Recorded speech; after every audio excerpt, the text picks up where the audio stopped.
Okay, so good morning, everybody.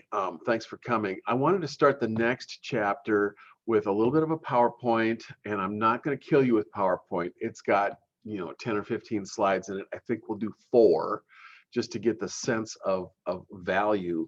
But it is chapter 1, 2, 3, 4, 5 that deals with value. So we've kind of wrapped up shape, and I want to get into the concept of value. And we're going to very much rely on shapes as we look at values in compositions, because values take on their own shapes in compositions. And so value is very much related to shape, because the areas that we recognize in compositions, we only see them in contrast to each other.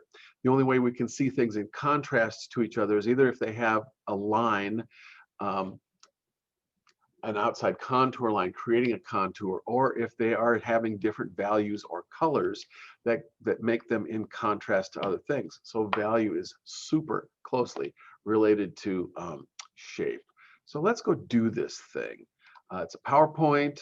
What did I do? What did I do? Okay. Oh, I'm still here. It didn't do that. Okay, well, I just need to do the share screen then and do it this way. It didn't kick me out. Yay. Okay. So here we are, chapter 5. Please read chapter 5. It'll be great. So the main thing I want to do with chapter 5 is talk about the value scale, because it's a great way to get introduced to the concept of values. If you took a high school art class, no doubt you had to do at least one value scale, and maybe you did it every quarter and you're getting tired of these. And here we are in a college art class, design class, and once again we're going to have to do a value scale because it's really important. So this is a value scale. This has about, let's see, 1, 2, 3, 4. It has about 11 steps in it, it looks like. So that's nice. So we've got white on one end of this value scale, bright white.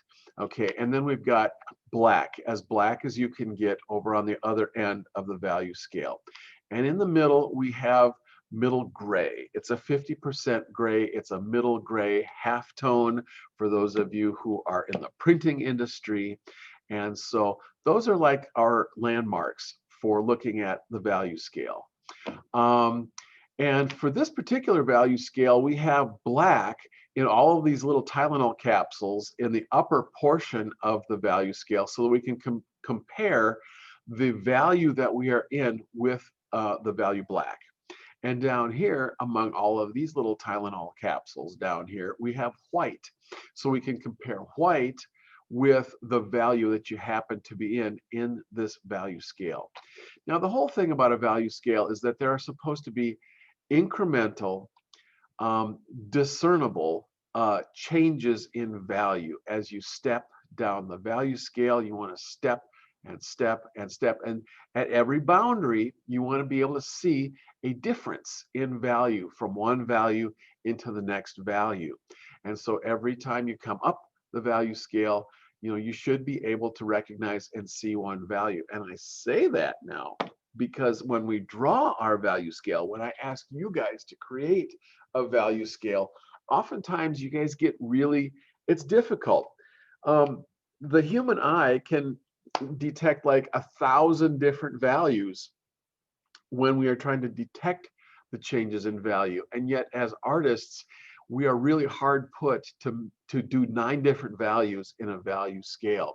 So I'm going to be asking you guys with your pencil to start about here on the value scale. The second one in from the left, the highest key value that you could possibly do, and be still making marks with your pencil and be doing something like that. I'm going to be asking you to kind of come down here to about here, because this is about as dark as you can get with a pencil. You can't get to absolute black with a pencil, because the graphite in a pencil is only a dark gray. It's really not black. And so we're going to do a 9-step value scale. We're going to go from step 2 all the way to step 9 here. But we're going to try to do this in incremental value changes, so that when we get to medium gray, This is supposed to be halfway between white and black. And so this is going to be halfway about what you can do with your pencil. I'm going to ask you guys to use your pencil and lean on it in different pressures and use it with different amounts of pressure that you're putting on the pencil, so that when you're way up here in the high end of the value scale, you're using a super light pressure on your pencil. And you might be able to achieve this using the side of the pencil lead and just kind of shading in. That's our first go-to kind of approach to value and shading when we're learning how to draw in high school. And then these are all shades that are like that, using the side of the pencil to create these different shades. But we're also going to be introduced in this chapter to the concepts of hatching and cross-hatching as drawing techniques for creating value. And what hatching does is it introduces an idea of a texture along with the value. So you've got the value of the pencil marks that you're making, and you've also got they're going in a certain direction, and they may even have a certain spacing between them, and that's hatching. And hatching only goes in one direction, and usually hatching goes kind of at a nice diagonal pencil stroke. If we're right-handed, we're usually going from upper right to lower left. And then when we do cross hatching, it's exactly what the words say. We're going to go hatching in one direction, and then we're going to cross those hatches in another direction to make it seem even darker. And usually cross hatching is used below medium gray value, and only hatching is used above medium gray value. And I'll get there in just a second. So this is an example of a very complicated value scale, where ours is going to be much simpler than this. Okay, so values in a composition. Your authors talk about achromatic values, values that don't have any color to them. Chroma in the art and design refers to color. When we put the letter A in front of anything, that means without or not. So achromatic is our values that have no color. So they just consist of black and white and infinite gradations of gray. And so when we look at a drawing like this that was probably done with charcoal, and the charcoal has been blended on the paper so thoroughly that we don't even see any brush strokes or charcoal strokes or pencil strokes or anything. All we see is a blending of the charcoal, probably with a blending stump or fingertip or both, to create the gradations of color in the background, but also on the objects themselves. In this case, all of these pairs. Low key values, or what I'm going to call deep key values, extend from black to middle gray. And deep key values almost give, I always like to go back to music when I'm talking about values, for the range of values, because they give a depth and a gravity to the composition and to the object, as if it's speaking with a bass or a baritone kind of a voice. So the deep key values are the baritone and bass components of the composition. The high key values are like the soprano and the alto and the tenor components of the composition. They're the higher key values, the high medium key values, and medium gray. And when we look at how a round object appears in a composition, it's really interesting to see how things become a gradient, and they actually just kind of fade from the deepest key to the deep medium, to medium key, to a high medium key, to a highlight. And we just get a fading of the values as we wrap around the fruit. The same thing happens in the cast shadow area below the object. We have a deep shadow, the umbra of the shadow. And then we have the penumbra of the shadow, the part that's next to or almost as dark as the umbra of the shadow. And so we go from a deep value to a deep medium value to medium values in the shadow as we see that gradation of tone. Okay, So in drawing, when we're drawing a still life or when we're drawing a portrait or anything else in a drawing class, we might use hatching and cross hatching to achieve the same kind of a thing. And in drawing classes in college, we try to tend to get away from the idea of using the side of the pencil for shading things. And we actually start to try to create uh, uh, values by constructing them, by using hatching techniques. And so here's a wonderful example of that kind of a thing in a complex still life. But we don't have to worry about the complexity of the still life or anything. We just want to look at the individual values created in some of these objects. So here is a tin box in the front of this composition, and we've got hatching, which is just lines going in one direction parallel to each other. That is a medium high to high key value over here. And the one step down on the value scale, it might be a little bit of a reflection in this very reflective kind of tin or even chrome plated surface of this tin box is right here. And then a deeper value, something that might be medium to medium low key, is here, and we're starting to see the application possibly of cross hatching in this, where we have hatching going in one direction and the cross hatching going in the opposite direction, and they kind of double up on each other to create a deeper value. We can see even deeper values, like on this object in the background that we can't tell what it is. It's probably another picture. Here's a picture that's in the foreground with the handle facing us. This looks like it's rounded, and it could be yet another picture further back in, and all it's being defined as shapes, because we've got shadows being cast on this object from both sides, and so everything's getting knocked out in terms of value, and all we've got are deep values that this picture form is lost in. And so these deep values are being depicted by cross hatching. So we've got hatching going one direction and then in the opposite direction, and deepening in some places to create still a variety of depth of value tones back here, but it's definitely in the deep end. We are in the deep end of values back here in some of the shaded areas of the composition. So, when you look at objects that are painted white, or that are perhaps glazed ceramic objects that are white and very reflective, they're going to be medium to high key. Even their deepest shadows are only going to be a medium reflection, because they might be a white object to begin with. And so the deepest value, the deepest shadow on a white object can only really get down to about a medium gray, or one step below medium gray, into the high deep grays. So we want to look at this because there are at least 9 different values represented in this composition. And that's going to be our challenge during this whole project, or this whole unit that we're going to be working on.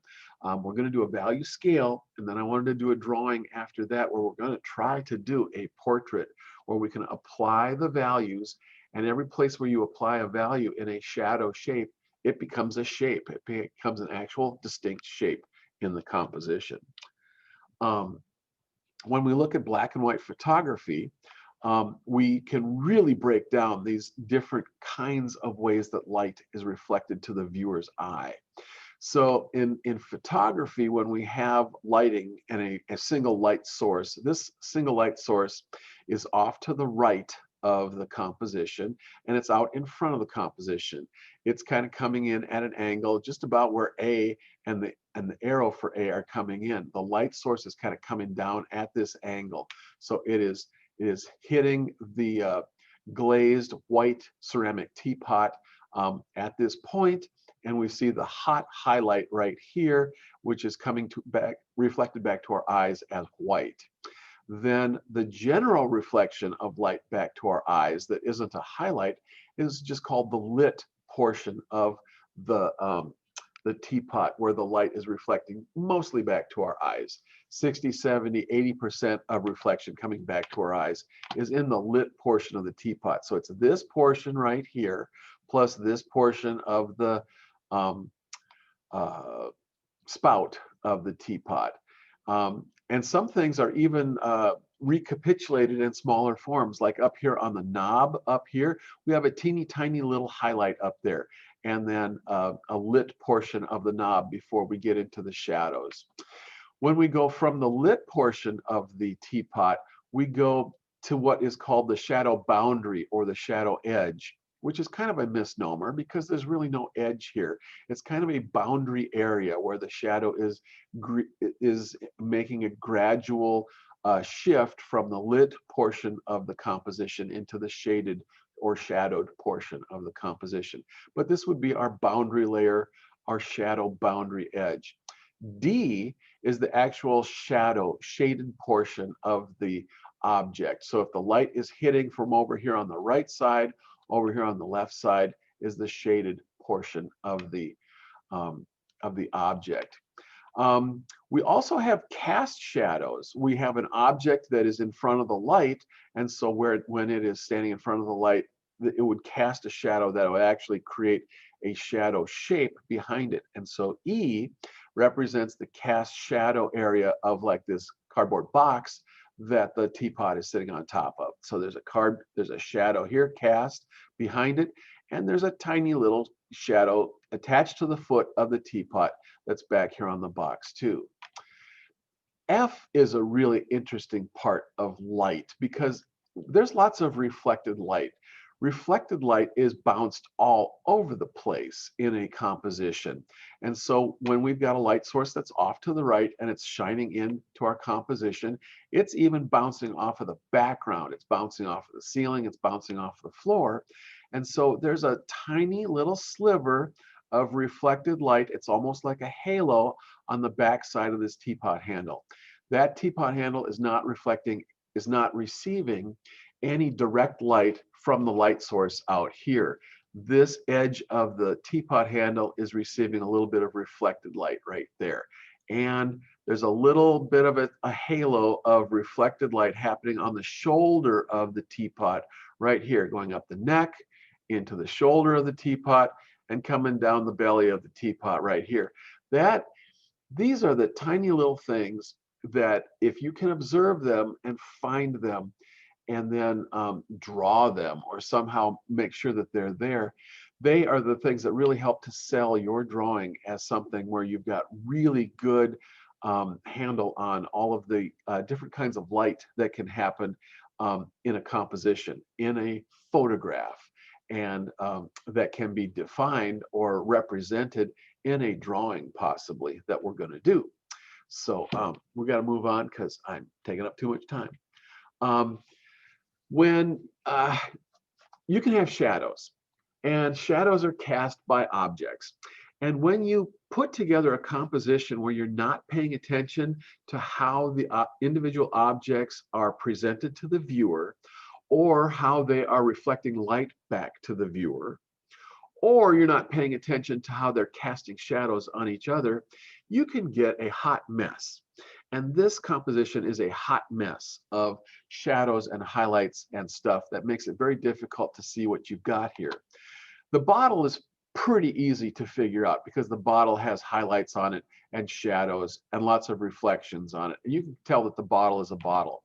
It's much more difficult to figure out that this is the teapot because the handle of the teapot is being presented straight to the viewer. And so if I didn't tell you this was a teapot, you would never know because the other important part of its shape, the spout, is not really visible at all to us.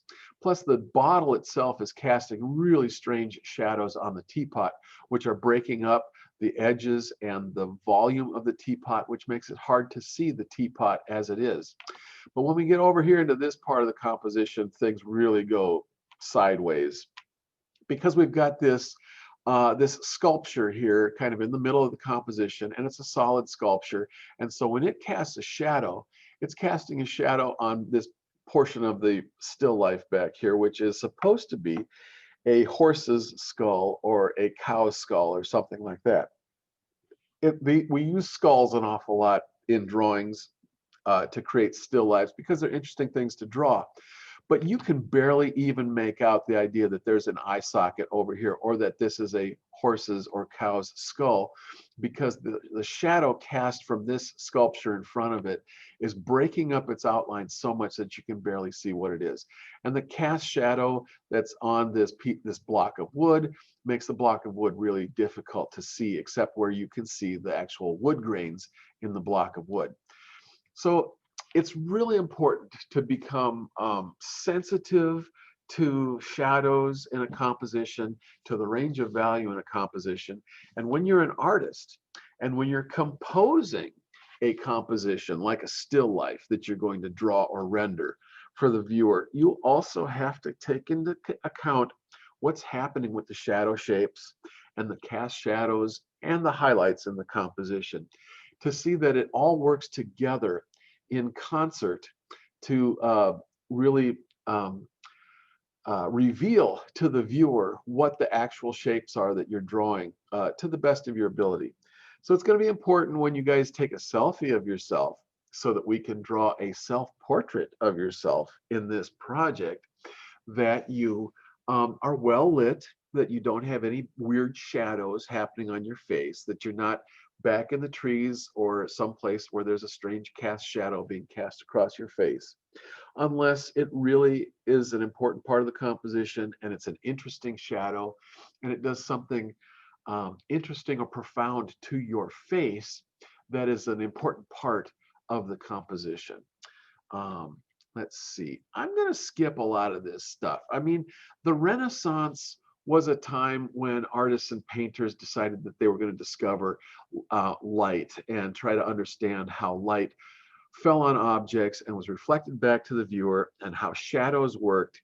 And so from the early Renaissance, which Giotto, the early Renaissance painter, was kind of inventing the idea of chiaroscuro, the idea of the interplay of light and shadow.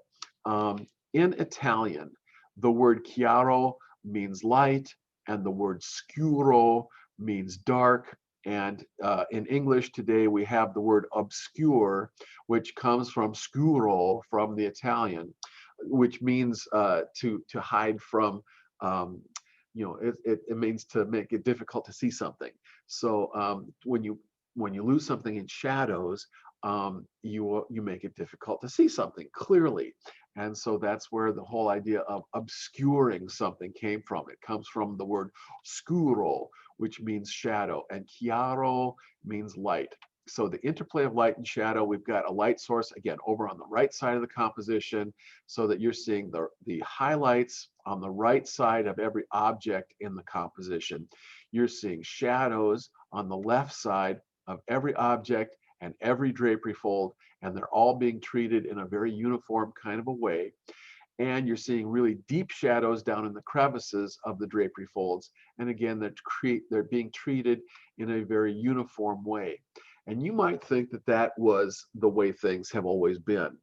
But chiaroscuro, the idea of understanding how light and shadow work in a composition, really was only rediscovered in the Renaissance, in the Italian Renaissance, in the Northern Renaissance, about 500 years ago.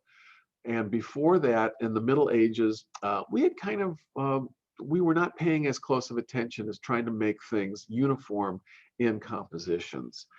You'd learn a lot more about this in Western art history, and so I encourage everybody to take a Western art history course if you can squeeze it into your schedule. By the High Renaissance, by the time Leonardo rolls around, we have really well-defined ideas of chiaroscuro and the way that light and shadow work in a composition. Leonardo, in his smoke painting, really likes to deal with very, very fine, tiny little details of atmosphere in a composition. And so he developed this technique called sfumato.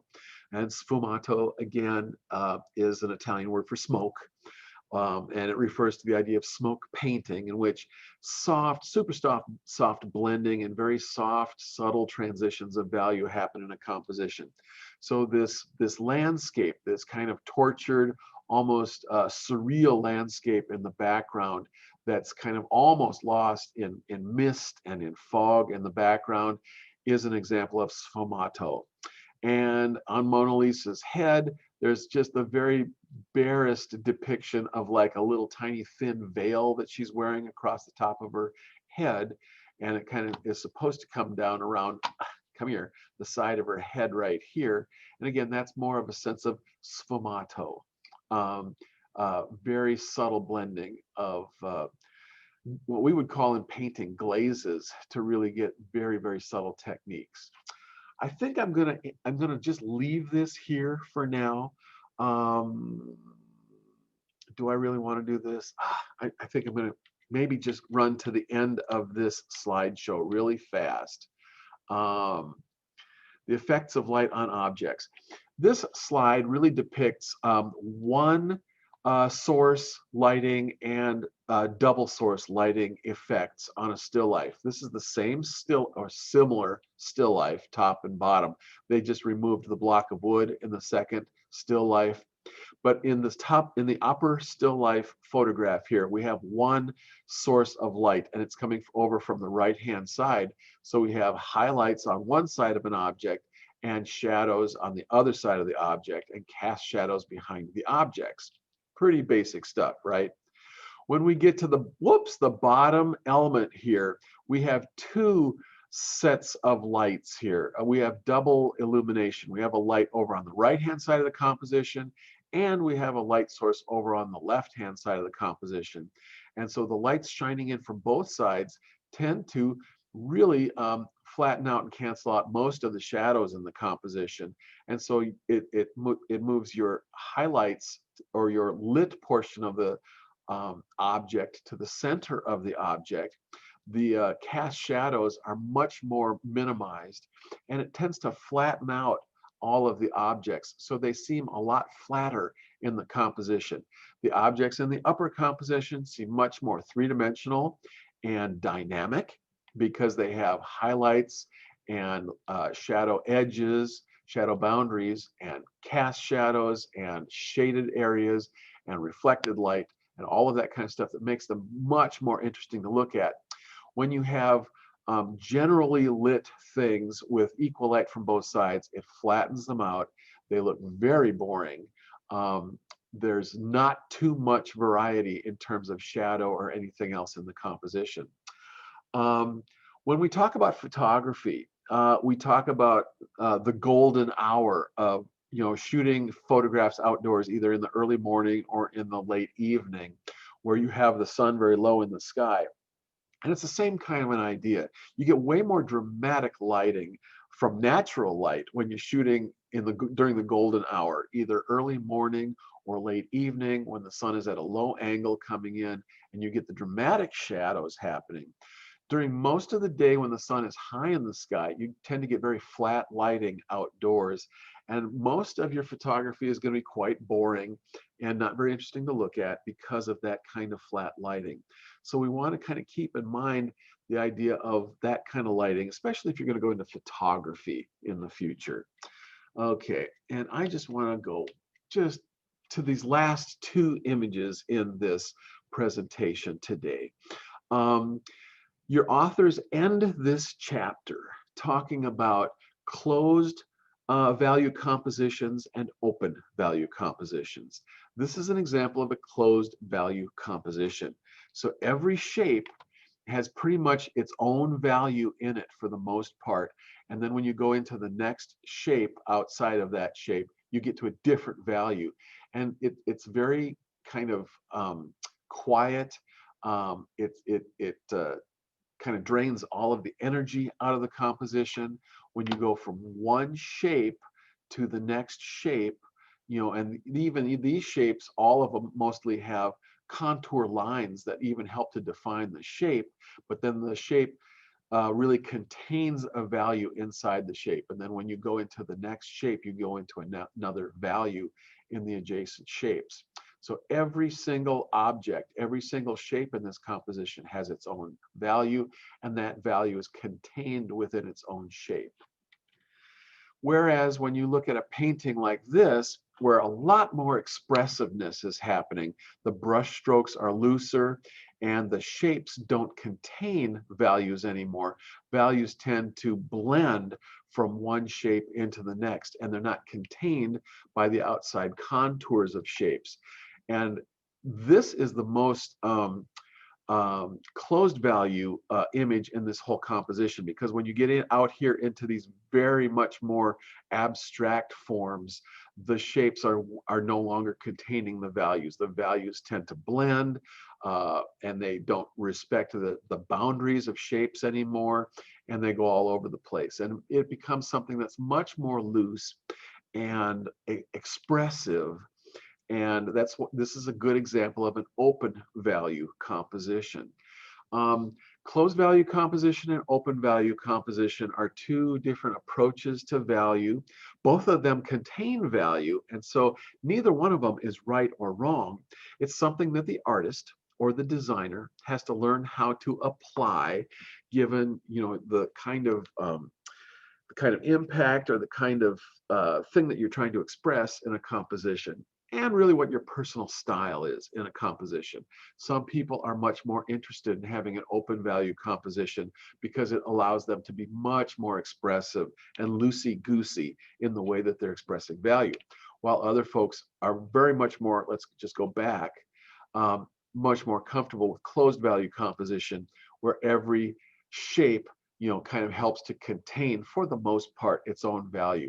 Now, if you really got into these areas of the composition, you'd see that in this hair, for instance, there is changes in value where there's cast shadows and where the contours of the head changes and stuff.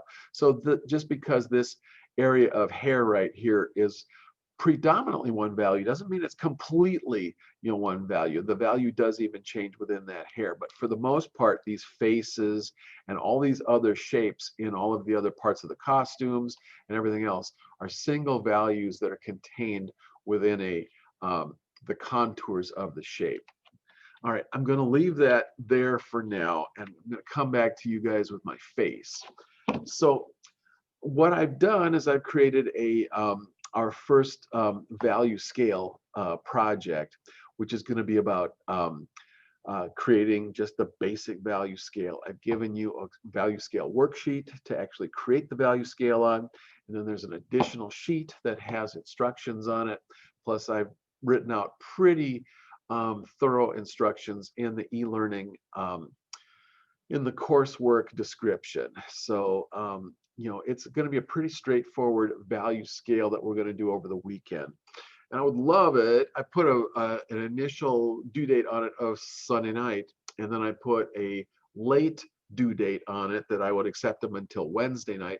But I'd love it if enough of you could have this thing done so that we could do a quick and dirty critique on it on Monday, as we kind of then pivot into the main project for the whole quarter that we're going to do. This idea of doing a portrait of ourselves is a really interesting concept. I've told you before that self-portraits are really important to artists and art historians. They're also important to the families of artists because they really do reveal how you're feeling about yourself as a subject, how you're feeling about yourself psychologically, whether you are going to draw yourself as this heroic, strong, wonderful person, successful and determined and all of those things, or whether you're going to draw yourself as this searching, scared, not unsure, person. And it's an interesting way of seeing how we deal with ourselves. It builds character to do a self-portrait, and I do one every year with this class so that I can demonstrate all of these techniques as we're building the self-portrait. And so I will do this, and I will take us through baby steps and get us into this process to try to do a self-portrait, where we're going to do a value study of the portrait to assign all kinds of different values wherever they go, either in highlights or lit areas of the composition, or shadows or even cast shadows in the composition, so that we can have the value range that we're going to deal with in a portrait, in a self-portrait. And you wind up with a piece of artwork out of this deal that you can then give as a gift for the holiday season. So you have the ability to get something out of this that's a value-added product, a piece of art that then you can give to a family member or someone who's a significant other. So I'm going to leave it there for now, and I want to invite you guys to go ahead and look at the coursework. There is the value scale for us to do this weekend, and we will get back together on Monday morning. Are there any questions? Please, please go right ahead and unmute your mic. Let me know if there's any questions. I'm happy to take a breath, take a break while you guys might have any questions about this. I will try to get in and get caught up on the grading again real soon, probably over the weekend, so that everything will be probably caught up with in terms of coursework and grading by Monday. Have a good weekend. Thank you so much for coming today. I'm going to end this for now, and I will see us all again on Monday morning. Thank you.